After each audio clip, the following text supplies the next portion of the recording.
My name is Angela Hall, and I'll be presenting briefly on SAMR Tools for use with the iPad. So the SAMR model is a framework created by Dr. Ruben Puenterura, and it highlights 4 different degrees of technology integration in the classroom: substitution, augmentation, modification, and redefinition. Further, those 4 parameters are divided into 2 sections: enhancement and transformation.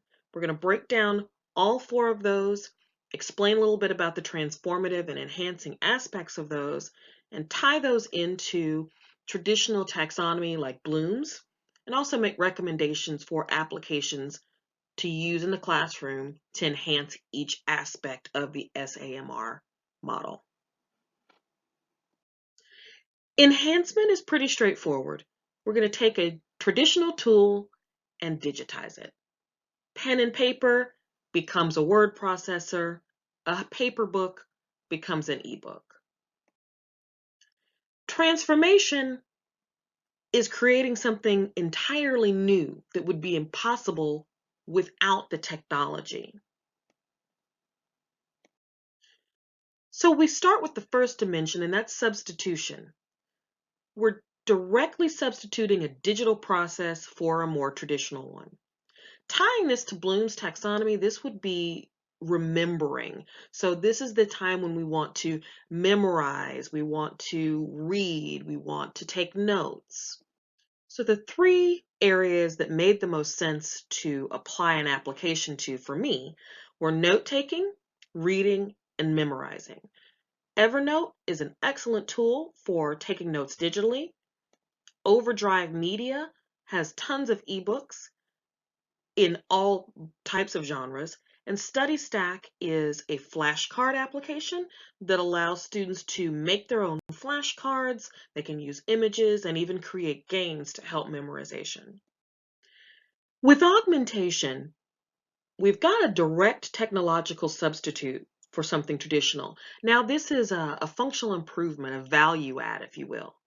Tying it back to Bloom's, this is where we're going to concentrate on explaining, being able to paraphrase information, being able to demonstrate understanding, do presentations, scrapbooks, etc.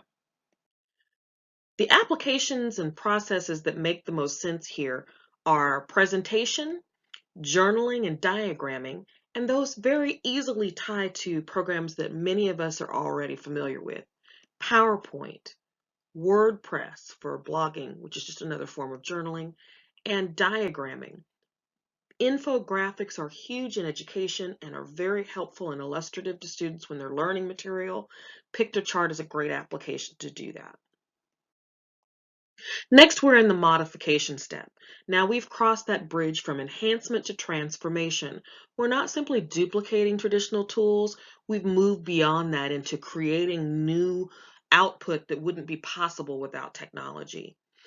In terms of Bloom's, here students are applying the information, they're analyzing, they're evaluating, maybe even critiquing and defending, really getting into putting things together and piecing concepts together.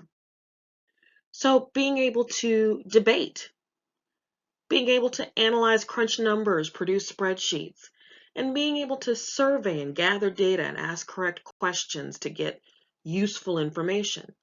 Something like Skype, something very simple but a great tool for being able to debate with people about their opinions and speak to other people who may not believe what they do.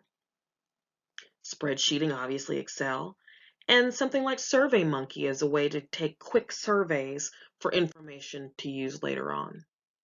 Redefinition, this is where we're going to do evaluations, experiments, and this is really a creative process, the storytelling arena. So here, vlogging, podcasting, and animating, tools like YouTube, SoundCloud, and Animoto can be very helpful in allowing students to then synthesize all this information that they've been learning and create something new that demonstrates their learning.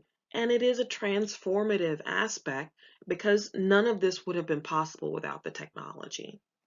And that's my time. Thank you so much.